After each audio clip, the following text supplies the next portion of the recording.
What's good, guys? It's Alissa. If you're new here, hello. So today's video is actually going to be a little bit different. It's definitely going to be a sit down video, which I haven't done in forever unless you're subscribed to my Patreon, which I do sit down videos on there all the time.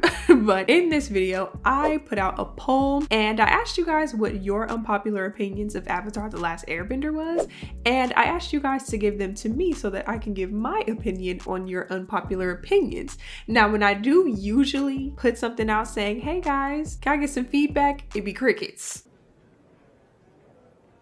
Don't all rush at once. All right, thank you. We're gonna bring up Kieran Culkin next. Okay, it'd be crickets. But this time you guys actually responded, and I really do appreciate that because I definitely want to make more videos where I'm actually able to interact with you guys, which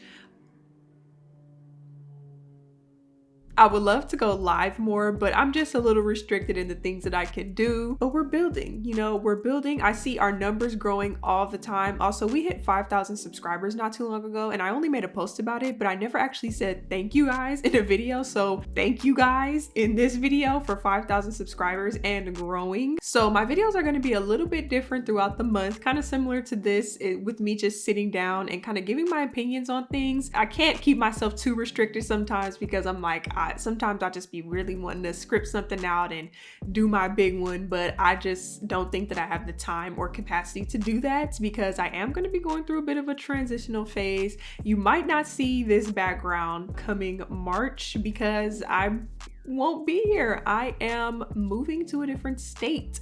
So that's a thing that's happening. So without further ado, let's get into you guys' unpopular opinions about Avatar: The Last Airbender, and I will be giving my opinion on them.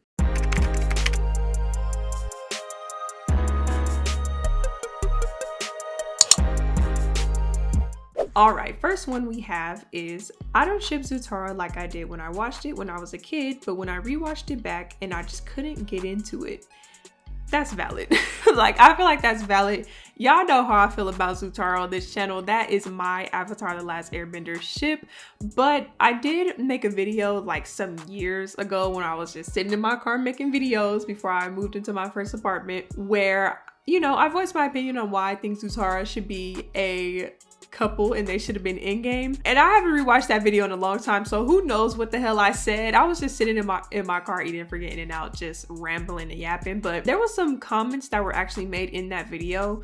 There's paragraphs under that video, guys, and I read most of them, but there were some valid points that were made with the fact that Zuko and his family and the firebenders in general are the reason why a lot of the people that are in the Avatar world, I don't think that they have a general name, you know, it's just suffering. Like, they're the reason why a lot of people are suffering, and the Fire Nation is a direct reason why Katara's village was pillaged pretty much and destroyed, and she's the only waterbender left in her tribe. So I do understand the reasoning for that. It's like when I rewatched it, when other people rewatched it, and honestly people that didn't ship Zutara first and foremost, is like, girl, what? Why would y'all want Zutara? Why would y'all want Zuko and Katara together knowing all this? But I mean, I guess for me, it's like, now deciding on who you want to be in a relationship is a little bit different, but it's like, everybody kind of made amends in the end. And we see in Legend of Korra that, you know, everyone's still pretty much friends. You know, there's not really any ill will outside of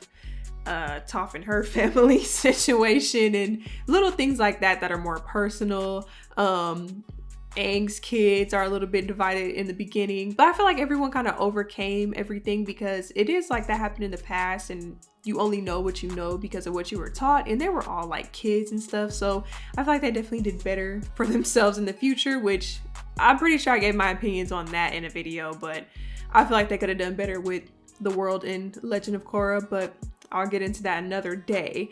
But I just feel like I went off track a little bit, but I just feel like I understand where people are coming from when they have this viewpoint of just not really vibing with Zutara. Maybe I don't know. I liked the fact that they overcame something, and I don't know, I just really vibe with that, like, them bickering at each other thing, and I just never really vibed with Aang and Katara. Like, I don't know. It's just a personal thing. Next, let's get into the next one. I think the four nations are only a small part of the Avatar world, and that there are other continents with their own culture and variations on bending. Now this, I don't even know if I agree or disagree. That's not the point of the video. I'm just giving my opinion on your opinions. But I think I can vibe with that because we only saw what we saw, and the places that they went in the original series was like the places that Aang remembered going to and things like that. I think, if I'm not mistaken. So I do believe that there definitely would be some underground things, some subcategories, kind of similar to Legend of Korra when we met like Amon's, you know, that little underground secret society of people that were, was it non-benders? I've seen season 1 of Legend of Korra so many times and I think it was non-benders, and then they found out that, I ain't gonna spoil for the people that haven't seen, but yeah. So I would agree with that because I feel like, especially with so much time that has passed and we only know boom, boom, boom, fire, earth, air, water. I definitely think, especially when you think about people that are maybe an earthbender and a waterbender getting together, you know, maybe some people can do 2 bending styles at once if that has not been debunked before. But you know, there's subcategories within each bending power. So like fire has lightning, water has healing, earth has metal bending as discovered by Toph, and air bending has I don't know. Does air bending have a subcategory? Flying, maybe? Taking someone's air out of their lungs, maybe. But I agree with this. I definitely agree with that there are some variations on bending. I agree with that. Another one says, I always felt that Katara and Aang had a mother-son relationship. Their kisses always felt awkward to me. Never a fan of them being in-game. Now this one I could vibe with. Y'all already know how I feel. I have never been an Aang and Katara girl. Like, I just never have been. Like, everybody has that friend that is like little bro, and that is literally what Aang feels like to me. Plus he is like younger than them, so it's like that's just the vibe that he gives to me. It's just like Katara was literally a mother to them all, and of course it's like it was destined for them to be together and stuff like that, and they are 2 very powerful benders. But like I said, or if I haven't said this, I just feel like Katara could have had a little hot girl summer after the show was over. You know what I mean? Like, we could see some YA, like what was going on in that time frame. Like, she don't gotta be with Zuko forever, like, and have Zuko's babies and all of that. But you know, Aang and Katara didn't have to get together right then and there. You know what I mean? Like, they could have kind of been figuring it out. Katara went on her way, had a little hot girl summer with Zuko. Okay. And then it's like, okay, back to my destiny. Back to my destiny. You know what? The stars were aligned. I'm supposed to be with Aang. Let me go be with Aang. You know what I mean? That's what I just feel like. You know, everybody, like, you don't got to be with one person your whole damn life, especially as kids. Like, they're supposed to be together since they was like 12 all the way into adulthood. Like, this is not the 1920s. Okay, so there's a reply to this one. Okay, thank you. Since Aang, I didn't see this. Okay, thank you. Since Aang woke up to see Katara and how caring she was towards him, even if he had a crush on her, I think that she would prefer him as a little brother or son, like you said. That's not to say I ship Zuko x Katara. I never have and never will. I just think that not everyone has to pair up. Like, we don't see Toph pairing up with anyone, even if she had a crush on Sokka. Right. I hate a forced couple. If y'all not gonna do romance right, like, keep it on the playground. Go play in the sandbox. Like, we don't want it over here. Like, I feel like some pairings were just paired just because, and like, granted, Sokka and Toph like, where did that even come from? Like, they wouldn't even have been a good pairing anyway. And I think that that age gap is a little too weird for me anyway. But like, I wasn't rocking with that. All right, this one has a couple. This person has a couple. So the first one is, the show is great, but people who recommend the show overhype the hell out of it. I can agree with that.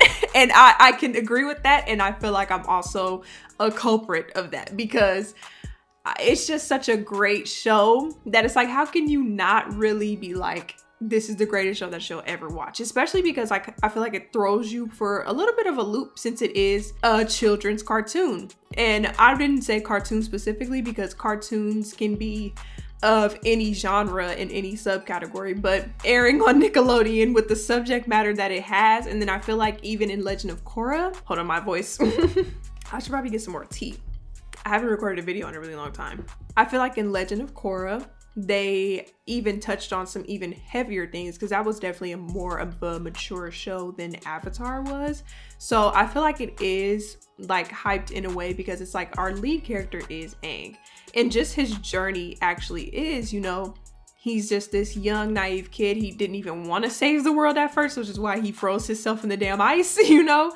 So it's like, to start that journey, just kind of seeing where it's like everything is, I say that every time I recommend the show to somebody, where it's like, in the beginning, it was literally fun and games. Like, it was like, we're having fun, we're traveling, especially since the story is kind of through the eyes of Aang, somewhat Katara. She's kind of a narrator in my opinion for the show, but it's like we're kind of following his journey, where it's like we're doing this for fun. And like as the first season goes on, you realize that it's like, okay, shit is getting serious. The Fire Nation is really trying to take over, so we gotta buckle down and really get serious about this. So I agree with that, because I feel like I'm also a culprit of overhyping the show when you watch it, when it's really like, you know, just recommend it to somebody. I just have such a deep love for Avatar The Last Airbender that it's like I can't help it. And I'm pretty sure some people can agree with that, but I still feel like two things can be true. It is overhyped when it's recommended. And honestly, an episode that I would recommend people watch first, if like you're not about to sit down and just watch Avatar The Last Airbender, I feel like Tales of Ba Sing Se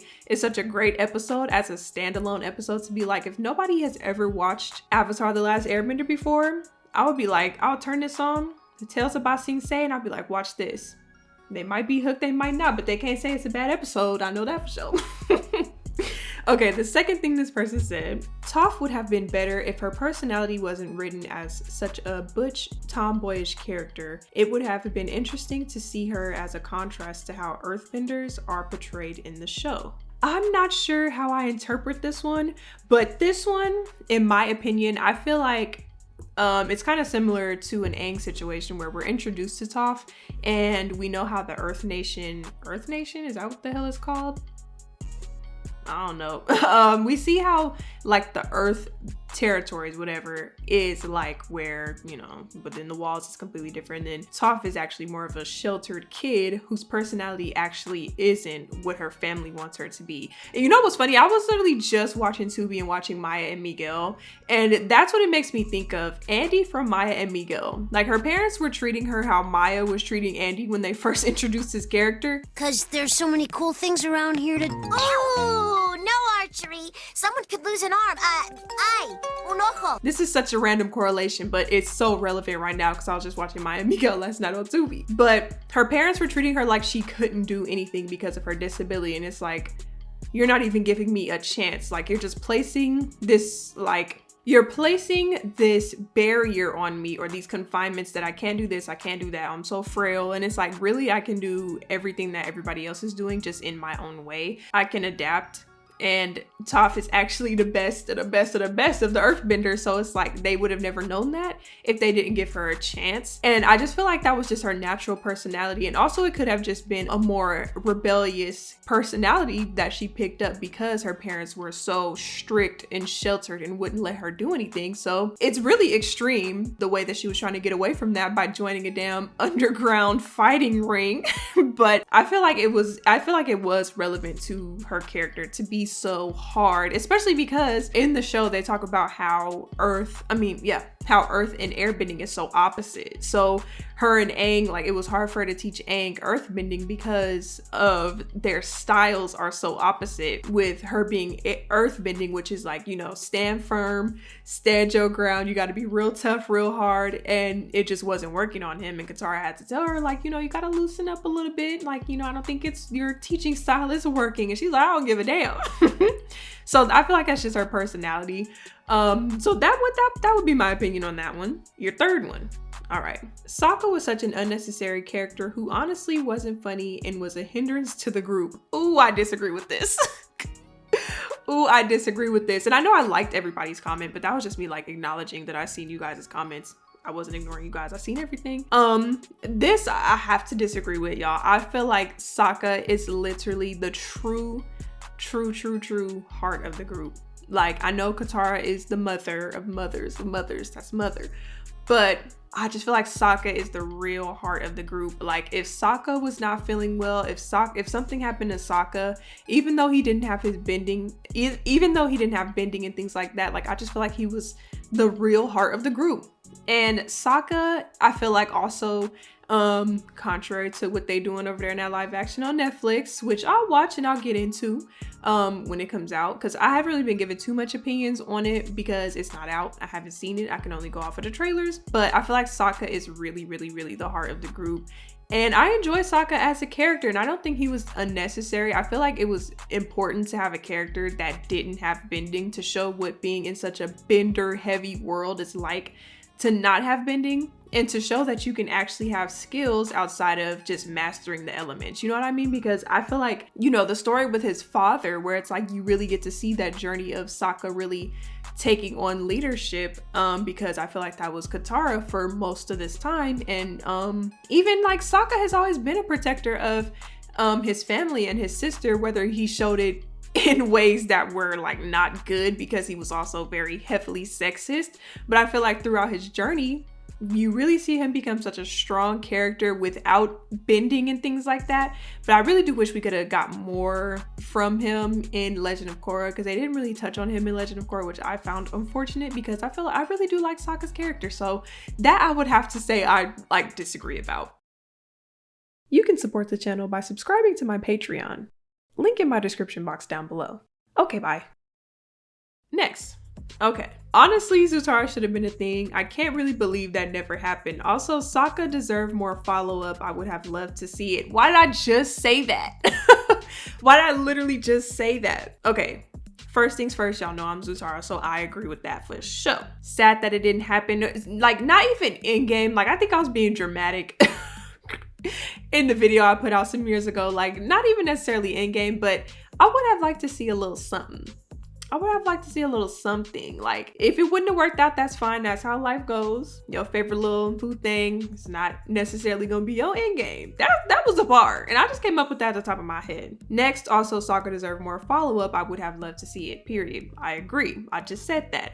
Legend of Korra, I feel like they just showed a little bit of flashbacks about him, and I feel like with the last episode of Avatar that I even covered on this channel, it's like he literally was leading that charge to invade the Fire Nation on the day of the Black Sun. He has played some very important parts in the history of Team Avatar being successful, in even down to the damn last episode. Like, Sokka was such a crucial part of that, and he didn't even have bending. So yeah, I would have loved to see more follow-up. Next, and Harrietta, I just wanted to say, when I seen you comment, or whenever I see you, I'm always like, Harrietta, what are you doing here? Ariana, what are you doing here?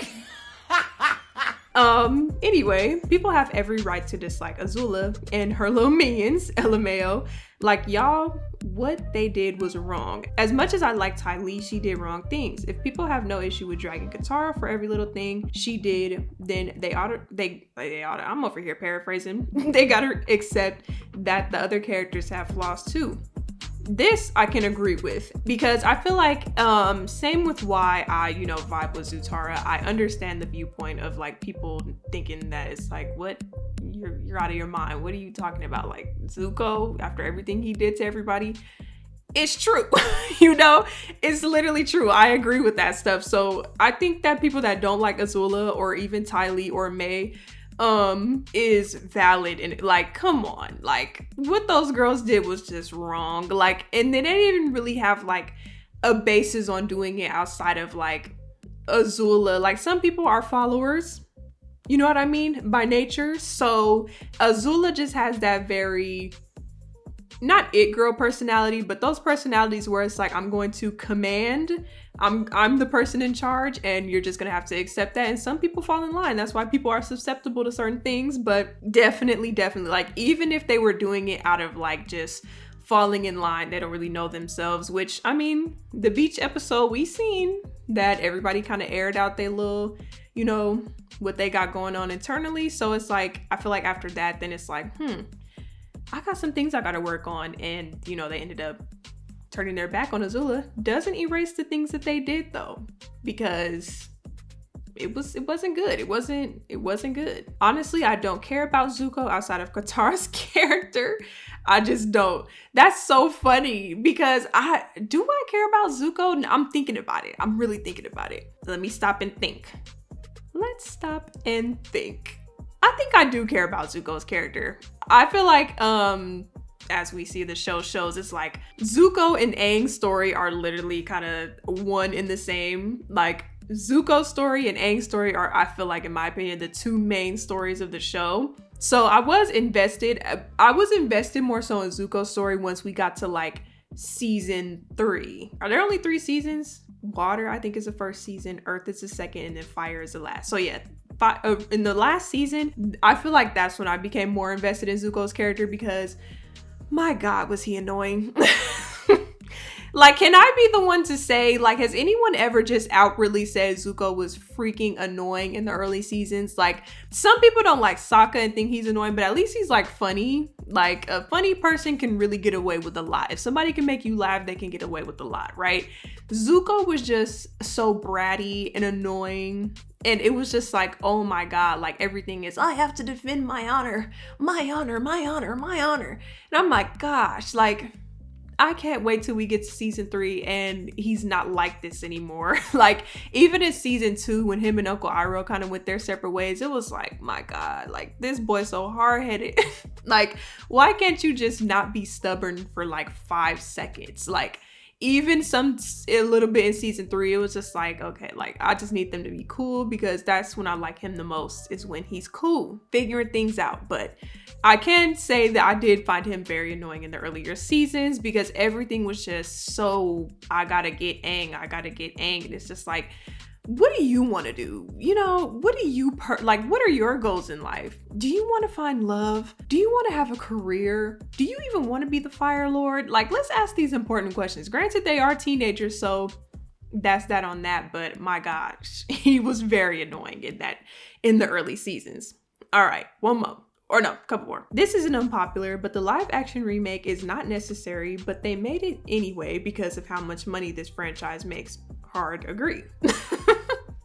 Hard agree. I remember I made a video before they even actually had casting, all of this. I'm pretty sure I made that video in like 2020, 2021. I was like, I personally feel like Avatar: The Last Airbender should stay animated in the style that it's animated in, or just animated in general, because I just feel like there's so much more that you can do versus it being in live action. Like, and I feel like there's so much, like, there's just limitations that us as humans can do. You know, you can do some things after the fact with CGI, but us as humans just have some limitations. Like, how can you really show a little boy, you know, going around on a ball of air that doesn't kind of look a little funny if trying to be shown like with CGI? It's just certain things that I feel like. And then Avatar: The Last Airbender is just such a beautifully animated show. Like, it just is. And like, granted, I would love to see the costume designs in live action. Like, I feel like that would eat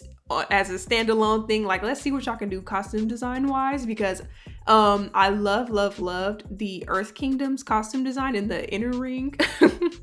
I loved how they made the costume designs. Just like the green and the yellow was just beautiful. But I agree with this. There's no reason for this, I was about to say the S word, but there's no reason for this stuff to be live action, because it just, we're done. Like, we're done. And especially if you guys are going to be telling essentially the same story again, what's the point? Like, what? We could just go watch Avatar: The Last Airbender. And of course, this is a huge franchise. It makes them money. Ooh-wee. But it's like, let's fine tune the details first. And then the stuff that I'm hearing, like with them toning down the sexism of Sokka, it's like, obviously nobody wants to be subjected to freaking sexism. like it was a little bit like, ugh, to hear every time Sokka says something just super sexist, but that is a part of his character. Like we talked about with Ty Lee and things like that. Azula never really changed, but you know, the girls learn. You learn and you grow. They're just kids. You only know what you know, again. So you get older and it's like, what the hell? You know, I'm shooken out of that mindset. So especially with, let's be real, a lot of the main heavy hitters in the Avatar The Last Airbender franchise is women. So it was only a matter of time before Sokka realized like, oh, y'all are those girls. You know what I mean? So I'm just saying. But yeah, live action, I never really vibed with it anyway, so I just don't think it's necessary. Also coming from a Netflix has definitely put out some great things, but I will put that on the credit to the creators and the people on the team of creating those things, not Netflix itself. But I just don't trust, like, can we kind of talk about how Netflix has been a little Tubi-ish for, like, it's like a notch or two up from Tubi as far as production value on some of these shows. Like, I seen somebody make a point, I can't remember who said it, that Netflix puts out stuff like how Beyonce said, like, people just make quick singles and people are not putting out bodies of work anymore. Because it's like they'll put something out that's like, who's the audience for this? And it's so low budget as well, where it's like, you guys are just trying to fill up your catalog to have people like binge things, but you're not even going past season 2, sometimes season 1. It's like, what's the point of this? That was a tangent, but yeah. Next, we have Mei and Zuko's relationship is poorly written. Y'all know how I feel about Zuko and Mei. Zuko and Mei, come on. Like, it's what, like, the romance in Avatar The Last Airbender is just so bad. Like, y'all, it's just so bad. I just, like, there's not even really anybody that I'm rooted. Like, a lot of stuff for me is so headcanon with Avatar The Last Airbender as far as romance is concerned, because it's like, if y'all not gonna do, if y'all not gonna flesh out the romance, keep it on the playground. Like, you can make a story without any romance being involved, because we gonna think what we think anyway. Like, we're gonna think what we think anyway. I'm peeping a vibe between them. Is something going on with them? Y'all could never say that there is or there isn't, but in my mind there is, and that's why ships are a thing. So it's like, if y'all aren't gonna flesh out these romance plots, just leave it alone. Like, just leave it alone. If we was just gonna do a time skip and it's like, okay, they ended up together. Now, granted, it'll probably be like, now, why they never showed us why this person and that person is together? But I mean, y'all didn't even write it correctly the first time, so there's that on that. But yeah, Mei and Zuko's relationship, I feel like it's so forced. Like, it's so forced, because I just feel like it's like they knew each other from childhood, and I feel like Mei liked Zuko more than Zuko liked Mei, if I'm being honest. That's just me being honest. I mean, that's obvious. We knew that from that flashback. It's coming to me. But I feel like it's just their close proximity to each other. Some people just get with each other because it's close proximity. Now, I can also say the same for Aang and Qara. You spend enough time with somebody, feelings will develop in a romantic way. Maybe. That can be said for some things, not all the time. But I'm just saying, sometimes in your mind, it's just like, this makes sense. And I feel like with Zuko and Mei, it just made sense. Like, we could be together, but I feel like maybe it was just boring. I don't know. It was just boring to me. I didn't see the pizzazz. I didn't see the flair for Zuko and Mei. Next, they did Long Fang dirty. It would have been cool if he and Azula dueled for control of the Dai Li. Instead, he just folds like a stack of cards, and she's like, don't flatter yourself. You weren't even a player. Long Fang. Ooh. Dai Li. Was that the guy with the mustache that was the head of the Dai Li? Hold on. Yes, thank you.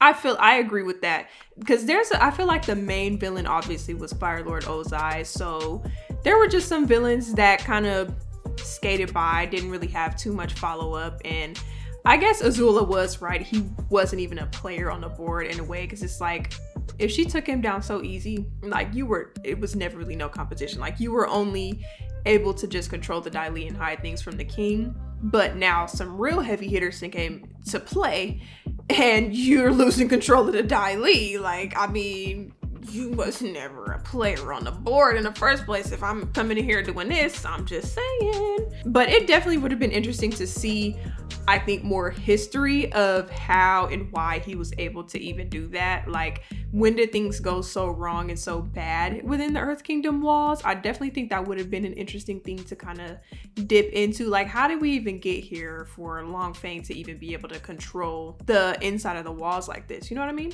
Another comment on that one says, on that note, a 5 to 10 minute long Fang backstory would have been dope. Thank you. Like, I swear, y'all be in my head reading my mind. I'm clicking stuff. Like, just a little, like, you know, how did we get here? Like, a little backstory would have been, like, we do backstories all the time. Like, a little bit of like, how did Long Fang get here? How did he take over?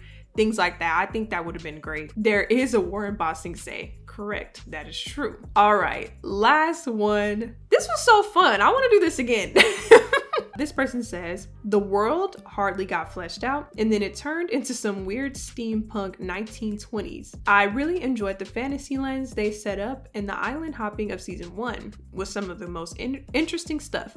It would have been really great to see more of the world before the war, and during the war before Aang woke up. I agree with that. I did see that they said in the live action, which there was a fake post that went around that I'm hoping I'm not getting this mixed up. I seen in the live action that they're actually going to show the genocide of the air kingdoms, air nomad kingdoms, whatever it's called. So I think that that's an interesting thing to touch on, but it's like you guys aren't showing sexism or you guys want to tone it down, but then you're going to show a whole genocide. Okay.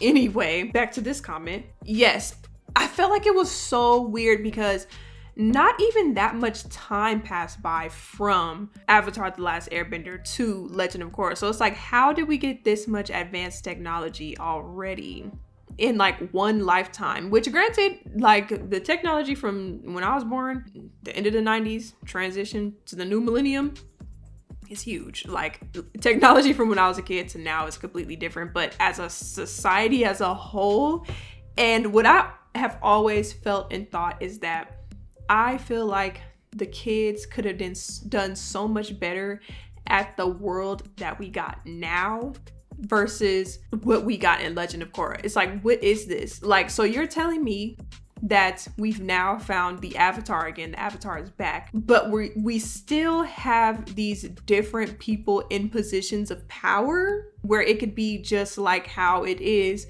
with Team Avatar, where it's like, we know you're the Avatar. Apparently whatever the Avatar says goes, but why do we have a president? Why do we have this person? Why do we have that person? It's like there's too many people in charge when the Avatar should just be that nigga in charge, you know what I mean? Or why are, like, I really didn't like how in Legend of Korra that anything Korra said had so much rebuttal to it. Like they didn't take her seriously, and it's like, y'all, she's the Avatar. We had Aang, who was the Avatar at 12 years old, and everything he said from his team to anybody, it was like, you know, we got you. Could be a little misogyny there, I'm just saying, but like it was just so much rebuttal to everything Korra had to say that I did not like. And it's like, she's the Avatar, y'all. Like whatever she's saying, y'all just need to do. Y'all are not the Avatar. Y'all are not the people in charge. Like if that has been established, why are we acting like that's not a thing? You know what I mean? Back to the comment. Hold up. Fleshed out worlds. That too. I feel like there's so much more that can be touched on as far as the world of the Avatar is concerned, instead of us just seeing the future in that steampunk 1920s world that we got. I just felt like the world could have been so different. Like I do agree with that, where like I feel like in the future the world could have been way different, and I feel like they could have definitely put some things in place better than what we got, especially because, you know, history was kind of repeating itself in the future, you know what I mean? So I definitely feel like we could explore, I definitely feel like there's so much more that we could explore with the world of Avatar: The Last Airbender, as far as traveling and things like that, because I did also enjoy just them island hopping and stuff like that, and meeting new people that we also just stick with at the end of the journey. Like that was really fun. So hopefully we get something like I feel like you just can't really touch the OG. You can't outdo the doer. So the live action, I have a little, like I was excited for it because I love Avatar: The Last Airbender, but the more information I'm just finding out, I'm just like, you know what? I'm gonna keep my opinions to myself about what I'm seeing as far as trailers and stuff is concerned, and I'm gonna just watch it and have my opinion after. I'm gonna go in it just neutral, you know, but I'm gonna do the best I can with that because it's not looking good so far. But okay, last thing I will say is that in the trailer, like I kind of did go into watching it like, all right, let's see, because I've seen people talking about the air bending and the CGI on the water bending, and I was like, it doesn't look that bad to me personally, so that I couldn't really agree with. But it was just like, Aang is such a good character to follow. So when that little boy had like said his line in the trailer, the one that plays Aang, I was just like, okay, y'all got me, like y'all kind of got me, because I'm like, Aang is such a cute little boy character that you just watch grow, and he's just so fun and kind-hearted, and like, how can you not root for him? So I was just excited with that particular casting choice for Aang, because like, I just feel like that was a good casting choice on his part, and Aang is just such a great character. But that is all for this video. I hope you all enjoyed it. That was my opinion on you guys' unpopular opinions, and it feels so good to kind of see what you guys have to say, because I feel like, you know, you guys watch my videos and that's just me yapping and giving my opinion on things, but sometimes I want to see where you guys are coming from with certain things, because we're all different people, we all have different opinions, and I feel like that's really important. So again, I hope you all enjoyed this video. If you would like to keep up with me outside of YouTube, you can follow me on Twitter or Instagram. I'm mostly on Twitter. All that information along with any music I use in my videos is always in the description box down below.